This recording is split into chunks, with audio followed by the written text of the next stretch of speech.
بسم الله الرحمن الرحيم الحمد لله رب العالمين والصلاة والسلام على أشرف الأنبياء والمرسلين نبينا محمد وعلى آله وصحبه أجمعين ومن تبعهم بإحسان إلى يوم الدين وبعد. ہم لوگ امین السیغا کتاب پڑھ رہے ہیں اور اس کے اندر تعلیلات کی بحث ہے یہ، اور قاعدہ نمبر 8 ہے، اور اس میں ہم وہاں سے شروع کریں گے جہاں ہم کل رکے تھے. یعنی کہ اس قاعدہ نمبر 8 کی لیے اس کے لیے جو شرطیں ہیں انہی شرطوں کو ہم پڑھ رہے تھے، اور ان میں ہم نے جو ہے پہلی ایک شرط پڑھا یعنی کہ موعدہ والی. دوسری شرط جو ہے دوسری شرط یطوی اور یحییٰ جو ہے وہ یعنی کہ پہلی شرط یہ ہے کہ وہ فا کلمہ میں نہ ہو، دوسری شرط یہ ہے کہ لفیف کا عین کلمہ نہ ہو، تیسری شرط یہ ہے کہ مدہ زائدہ سے پہلے نہ ہو، یعنی کہ وہ واو اور یا جو متحرک ہیں اور اس سے پہلے ساکن ہے اور اس کی حرکت ما قبل کو دے دیتے ہیں. یہ واو اور یا فا کلمہ میں نہ ہو، لفیف کے عین کلمہ میں نہ ہو اور مدہ زائدہ سے پہلے نہ ہو. اتنا ہم نے پڑھا تھا، 3 شرطیں یہ پڑھی تھی.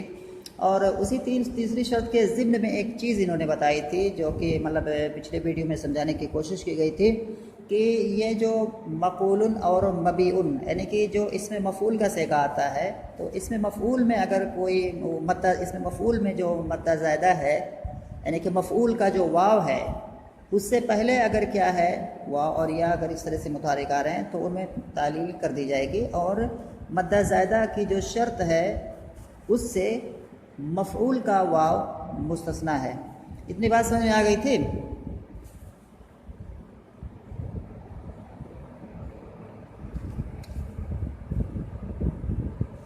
کہہ رہے ہیں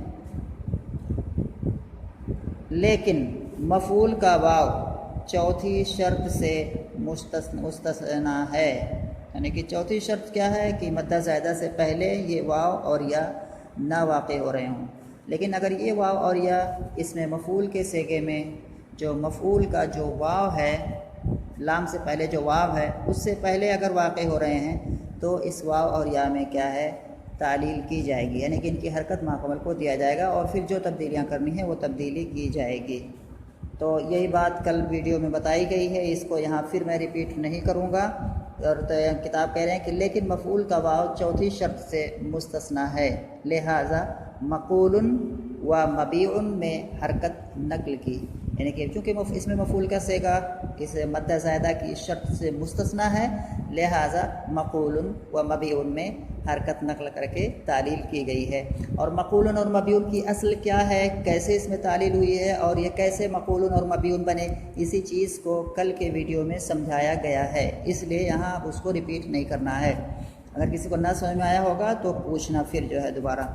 اس کے بعد آگے بڑھتے ہیں، اور یہاں سے کہہ رہے ہیں اور یعورو و یسیدو و اسودو و ابیسو و مسودتن میں چھٹی شرط کی وجہ سے حرکت نقل نہیں ہوئی ہے.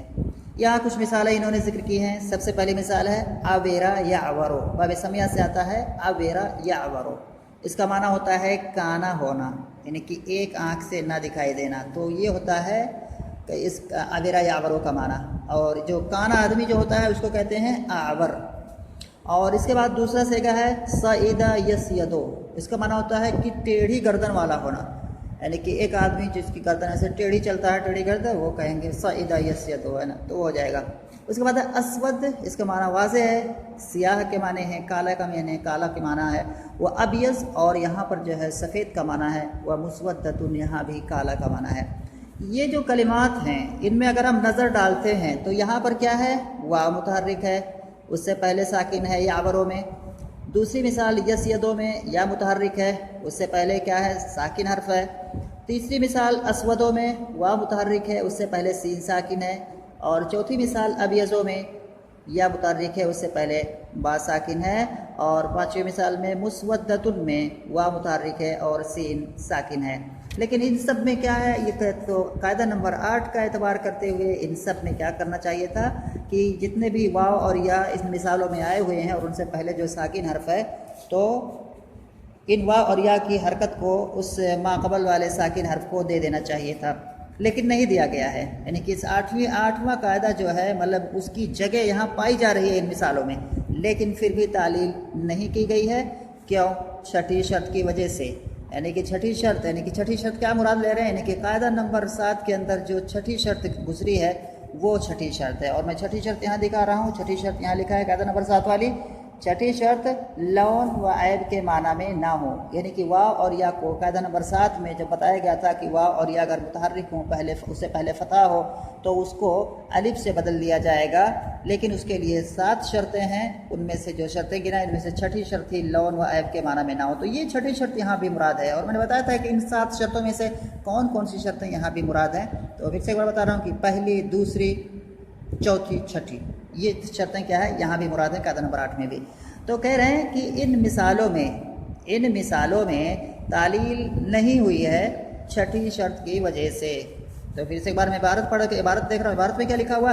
اور یعورو و یسیدو و اسودو و ابیدو و مسودۃ میں چھٹی شرط کی وجہ سے حرکت نقل نہیں ہوئی ہے، یعنی کہ جو چھٹی شرط ہے وہ چھٹی شرط یہاں نہیں پائی جا رہی ہے۔ چھٹی شرط یہ ہے کہ یہ کلمات جو ہیں لون اور عیب کے معنی میں نہ ہوں، یعنی کہ رنگ اور عیب پر نہ دلالت کرتے ہوں، لیکن جب ہم یہاں دیکھتے ہیں تو یعورو معنی کیا ہو گیا؟ کانا ہونا، یہ ایک عیب ہے، یعنی کہ یہ کلمہ عیب پر دلالت کرتا ہے۔ یسیدو معنی ٹیڑھی گردن والا ہونا، تو یہ بھی کیا کرتا ہے؟ عیب پر دلالت کرتا ہے۔ اسودو معنی کالا یا سیاہ، یہ رنگ پر دلالت کرتا ہے۔ ابیض معنی سفید، یہ رنگ پر دلالت کرتا ہے۔ مسودۃ معنی کالا، یہ بھی رنگ پر دلالت کرتا ہے۔ تو اس طرح سے ہم نے دیکھا کہ یہ ساری مثالیں کہیں کوئی مثال عیب پر دلالت کر رہی ہے، یعنی کہ یہ جو پہلی دونوں مثالیں ہیں وہ عیب پر دلالت کر رہی ہیں، اور اس کے بعد جو 3 مثالیں ہیں وہ رنگ پر دلالت کر رہی ہیں، اس لیے چھٹی شرط نہیں پائی جا رہی ہے، اس لیے یہاں پر تعلیل نہیں کی جائے گی۔ سمجھ میں آ رہی ہے بات؟ اچھا، اس کے بعد آگے جو ہے پھر آگے یہ تو شرطیں ہو گئی 4 وہ شرطیں جو کہ قاعدہ نمبر 7 سے لی گئی ہیں، یعنی قاعدہ نمبر 7 کی جو 7 شرطیں ہیں وہ یہاں مراد نہیں ہیں قاعدہ نمبر 8 میں۔ ان 7 شرطوں میں سے صرف اور صرف 4 شرطیں کیا ہے قاعدہ نمبر 8 میں مراد ہیں، اور قاعدہ نمبر 8 کے لیے کچھ اپنی بھی شرطیں ہیں، اپنی پرسنل شرطیں ہیں اس کے لیے قاعدہ نمبر 8 کے لیے، جو کہ قاعدہ نمبر 7 میں نہیں ہے۔ تو قاعدہ نمبر 8 کی جو اپنی کچھ الگ شرطیں ہیں وہ کیا ہے یہاں سے بیان کر رہے ہیں، کہہ رہے ہیں اس میں تفضیل یا فعل تعجب یا ملحق ہونا حرکت نقل کرنے سے روکتا ہے۔ یہاں 3 شرطیں بتائیں قاعدہ نمبر 8 کی جو کہ مطلب اسی کے لیے خاص ہیں، وہ یہ ہے کہ وہ کلمہ جس کے اندر یہ واو اور یا متحرک آ رہے ہیں اور اس سے پہلے کیا ہے ساکن واقع ہو رہا ہے، تو وہ کلمہ اس میں تفضیل نہ ہو، اس میں تفضیل نہ ہو وہ کلمہ۔ دوسری چیز کیا ہے وہ کلمہ؟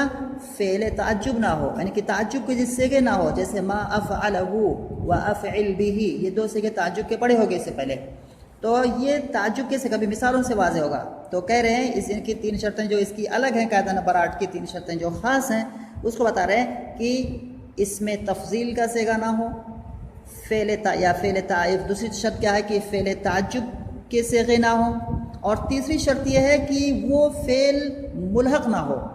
ملحق جو پیچھے کی کتاب مطلب پچھلے سال دوسری جماعت میں پڑھایا گیا کہ فعل ملحق کیا ہوتا ہے، غیر ملحق کیا ہوتا ہے، تو وہاں پہ کہ اگر کوئی فعل ملحق ہے تو اس فعل ملحق میں اگر کیا ہے یہ واو اور یا متحرک آ رہے ہیں، اس سے پہلے ساکن واقع ہو رہا ہے، تو وہاں بھی تعلیل نہیں کی جائے گی۔ تو یہ 3 یہاں گویا کہ 4 شرطیں 7ویں والے میں کی ہیں اور 3 شرطیں جو ہے قاعدہ نمبر 8 کی اپنی ہیں، تو 4 7 ملا کر کے گویا کہ 7 شرطیں قاعدہ نمبر 8 میں بھی ہیں۔ تو ابھی پھر سے ہم اس کو پڑھتے ہیں، ابھی مثالوں سے اس کو سمجھیں گے۔ کہہ رہے ہیں کہ اس میں تفضیل یا فعل تعجب یا ملحق ہونا حرکت نقل کرنے سے روکتا ہے، لہٰذا اقولو و اقول بھی، یہاں پہ اقول بھی لکھا، اقول لکھا ہے، غلط حرکت لگی ہوئی ہے، کاف پر ضمہ لگا ہوا ہے لیکن کاف پر یہاں ساکن ہے، تو اقولو و اقول بھی وما اقولہ وشریف وجہور میں حرکت نقل نہیں کی۔ اس کو ہم تھوڑا اور ڈیٹیل سے سمجھتے ہیں، بورڈ پہ لکھنے کی ضرورت نہیں ہے، واضح ہے، اس لیے میں اس کو بورڈ پر نہیں لکھ رہا ہوں۔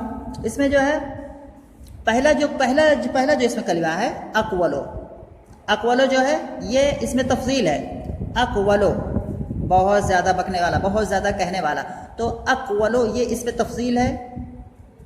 اقول بھی یہ کیا ہے تعجب کا صیغہ، جو تعجب کے دو قیاسی صیغے ہیں، ما افعلہ اور وما افعل بھی، تو یہ جو ہے افعل بھی، اقول بھی،